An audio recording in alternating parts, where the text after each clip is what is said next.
Hey guys, welcome back to my channel. I hope you guys are doing well. So हमने last class में हमने probability sampling पढ़ा था और हम हमारा नॉन प्रोबेबिलिटी सैम्पलिंग आज पढ़ने वाले हैं। So what is non probability sampling? तो ये क्या होता है कि ऐसी सैम्पलिंग टेक्निक होती है जिसमें रिसर्चर सेलेक्ट करता है sample based on his subjective judgement. वो अपनी जजमेंट के अकॉर्डिंग अपना डेटा सेलेक्ट करता है rather than the random selection. वो रैंडम सिलेक्शन टेक्निक इसमें यूज़ नहीं करता। वो ये नहीं करता है कि उसने एंटायर पॉपुलेशन लिया, उसमें से रैंडम सैम्पलिंग नहीं होगी, वो सिर्फ अपनी जजमेंट के अकॉर्डिंग करेगा। और ये डिपेंड किस पे करता है ज़्यादा? एक्सपर्टीज ऑफ द रिसर्चर, कि रिसर्चर की जो कितना उसको एक्सपीरियंस है अपनी स्टडी में, अपनी उसको रिसर्च करते हुए, उस पर डिपेंड करता है। अगर रिसर्चर बहुत ज़्यादा ही उसने काफ़ी रिसर्च करी होंगी तो वो नॉर्मल अपनी जजमेंट यूज़ करता है। तो नॉन प्रोबेबिलिटी मैथड क्या है?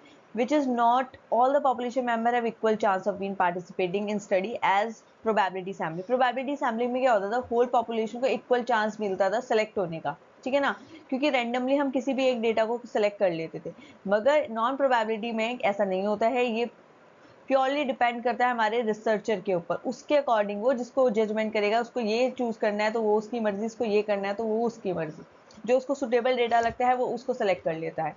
तो ये होता है हमारा नॉन प्रोबेबिलिटी सैम्पलिंग। अब हम इसके टाइप्स पढ़ेंगे। So next is types of non probability sampling. तो ये है types of non probability sampling. इसमें एक हमारी कन्वीनियंस सैम्पलिंग आता है, कंजिक्यूटिव सैम्पलिंग आता है, जजमेंट और पर्पसिव सैम्पलिंग आता है, quota sampling and snowball sampling. अब हम थोड़ा ये ब्रीफ में पढ़ेंगे। So moving next. So the types of non probability sampling. तो सबसे पहले हमारा आता है कन्वीनियंस सैम्पलिंग। तो आपको कन्वीनियंस से ही समझ में आ रहा होगा कि जो रिसर्चर के लिए सबसे ज़्यादा कन्वीनियंट होगा सैंपल, वो उसको सेलेक्ट कर लेगा पॉपुलेशन में से, ठीक है ना। तो research the convenience sampling is non probability sampling technique where the sample are selected from the population only because they are conveniently available to the researcher। उसको जो मतलब वो कोई रिसर्च कर रहा है, उसको कोई ऑनलाइन डेटा नॉर्मली मिल जा रहा है तो वहाँ से डेटा कलेक्ट कर लेगा, जो उसको कन्वीनियंट रहेगा सबसे ज़्यादा वो वहाँ से अपना डेटा कलेक्ट कर लेगा, ठीक है ना। Researcher choose these sample just because they are easy to recruit. तो रिसर्चर ऐसे डेटा को इसलिए सेलेक्ट करता है क्योंकि वो ईजिली उनको रिक्रूट कर सकता है, ईजिली उसको अवेलेबल है। Researcher did not consider selecting a sample that represent the entire population. वो ऐसा नहीं करता है जैसे हम रैंडम सैम्पलिंग में पढ़ते आ रहे थे कि एंटायर पॉपुलेशन से रैंडमली डेटा सेलेक्ट कर लिया। नहीं, यहाँ पर रिसर्चर की कन्वीनियंस के अकॉर्डिंग है। उसको जो मन करेगा, जो उसके लिए सबसे कन्वीनियंट होगा, जो उसके लिए टाइम कंज्यूमिंग नहीं होगा, उसके लिए कम एफर्ट्स लगेंगे, वो उस डेटा को उसके थ्रू सेलेक्ट कर लेगा। तो ये होता है हमारा convenience sampling. Next is consecutive sampling.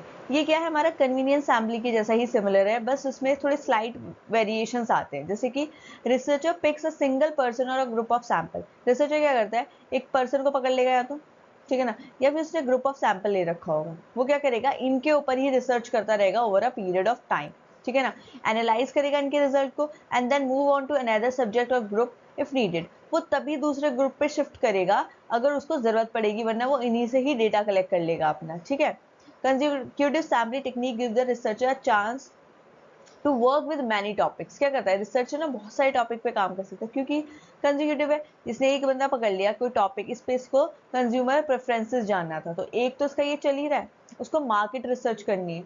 Market के उसको वो देखना है कि क्या मार्केट में इन्वायरमेंट चल रहा है, क्या अपॉर्चुनिटीज आ रही हैं, क्या उसमें थ्रेट्स आ रहे हैं मार्केट में। तो उसके लिए वो एक अलग सैम्पलिंग स्टार्ट कर सकता है, अपना अलग रिसर्च कर सकता है। तो वो क्या कर सकता है? इस टेक्निक को यूज करते हुए, कंसेक्यूटिव सैम्पलिंग को करते हुए कई सारी टॉपिक पे अपना रिसर्च कर सकता है। तो नेक्स्ट इज, अब हमारा आता है कोटा सैम्पलिंग। कोटा सैम्पलिंग में क्या होता है? Kota of sample from different units of the population is fix and the total sample is selected. क्या करता है? पूरी पॉपुलेशन में से ना वो एक कोटा फिक्स कर लेते हैं जिससे वो सैंपल कलेक्ट करता है। अब जैसे there are 500 employees in the organisation, जिसको हम वहाँ की ऑर्गेनाइजेशन की हम एज अ पॉपुलेशन कंसीडर कर सकते हैं, ठीक है ना। To understand better about the population, उस पॉपुलेशन के बारे में अच्छे से जानने के लिए researcher need only a sample not the entire population. Quota में क्या करेगा? वो पूरी पॉपुलेशन 500 लोगों की है तो उसमें से एक ग्रुप को कलेक्ट, एक कोटा फिक्स कर देगा। तो वो क्या करेगा? इसी पे अपनी रिसर्च करेगा, एंटायर पॉपुलेशन पे नहीं जाएगा। Further research is interested in particular strata with in the population. इसमें क्या होता है? रिसर्चर एक पर्टिकुलर स्ट्रेटा बना लेता है, कोटा मतलब जिस पे ऊपर वो अपनी रिसर्च करता है, ठीक है, जिस पे उसका इंटरेस्ट होगा वो ऐसा ग्रुप बना लेगा और उस पर अपना रिसर्च करेगा। So that's all about quota sampling. Next is judgmental और purposive sampling. So in this sampling, researchers select the sample based purely on the researcher's knowledge and credibility. तो इसमें क्या होता है, रिसर्चर की जो नॉलेज है, ये रिसर्च ओनली डिपेंड करती है रिसर्चर की नॉलेज पर, ठीक है ना।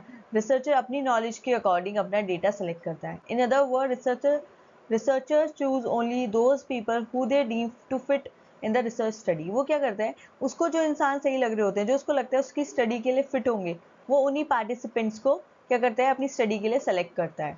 तो ये क्या होता है, ये जजमेंटल है, it depend only on the judgment of the हमारा researcher. So that's all about judgmental and purposes sampling. So moving to next topic, हमारा next and the last type of non probability sampling, that is snowball sampling. तो snowball sampling help the researcher find the sample when they are difficult to locate. अब क्या होता है इस case में, क्या होता है जब रिसर्चर ना डेटा कलेक्ट नहीं कर पाता इजीली, उसको जो मतलब लोकेलिटी मान लो या फिर जो भी है उसके लिए बहुत दूर पड़ रहा था, तो वो ऐसे डेटा नहीं कलेक्ट कर पा रहा, तो इस टाइम पे ना वो इस टेक्निक को यूज़ करता है। या फिर जब सैंपल स्मॉल हो और इजीली अवेलेबल नहीं हो, स्मॉल तो है मगर तुम्हें इजीली अवेलेबल नहीं है, तो उस टाइम पे वो स्नोबॉल सैम्पलिंग करते हैं। इसमें होता क्या है, this sampling work like a referral programme. इसमें क्या होता है, वो एक बंदे से जाके डेटा लेता है, ठीक है ना, फिर वो क्या करता है कि आप ना बाकी लोगों से पूछ लेना या औरों को आगे बोल देना कि वो मुझे बता दें, तो वो खुद ना करके किसी एक इंसान को पर्टिकुलर को लेके उससे बाकियों के बारे में जानता है, ठीक है ना।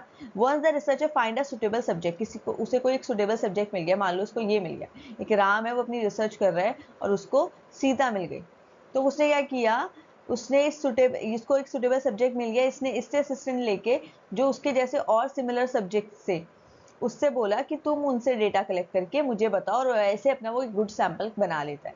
जैसे for example, if you studying the level of the consumer satisfaction, मान लो आप कंज्यूमर सेटिस्फेक्शन जानना चाहते हो एक एलीट कंट्री क्लब की, तो वो क्या करेगा, एक्सट्रीमली उसके लिए डिफिकल्ट हो जाएगा प्राइमरी डेटा कलेक्ट करना लोगों से जा जाकर, ठीक है ना। अगर उसके member of the club agree हो जाए उससे साथ डायरेक्ट कॉन्वर्सेशन करने के लिए, तो वो क्या करेंगे, डिटेल्स प्रोवाइड कर सकते हैं उसे अदर मेंबर्स की। मान लो एक एलीट कंट्री क्लब है, ठीक है ना, उसके बारे में वहाँ पे कस्टमर सेटिस्फेक्शन जाननी है, तो वो क्या करेगा, एक पर्टिकुलर बंदे को उठाएगा, अगर वो मान गया उससे डायरेक्ट कॉन्वर्सेशन करेगा, इससे डायरेक्टली इंटरेक्ट करेगा, और इससे फर्दर जो और लोग हैं उस ग्रुप में एलीट क्लब में उनके बारे में इंफॉर्मेशन लेगा। तो ये होता है हमारा स्नोबॉल सैम्पलिंग, ठीक है। इसमें रिसर्चर एक ही पर्टिकुलर इंसान को सब्जेक्ट सेलेक्ट कर लेता है और उससे बाकियों के बारे में जाना है। सो that's all about non probability sampling के टाइप्स, ठीक है ना।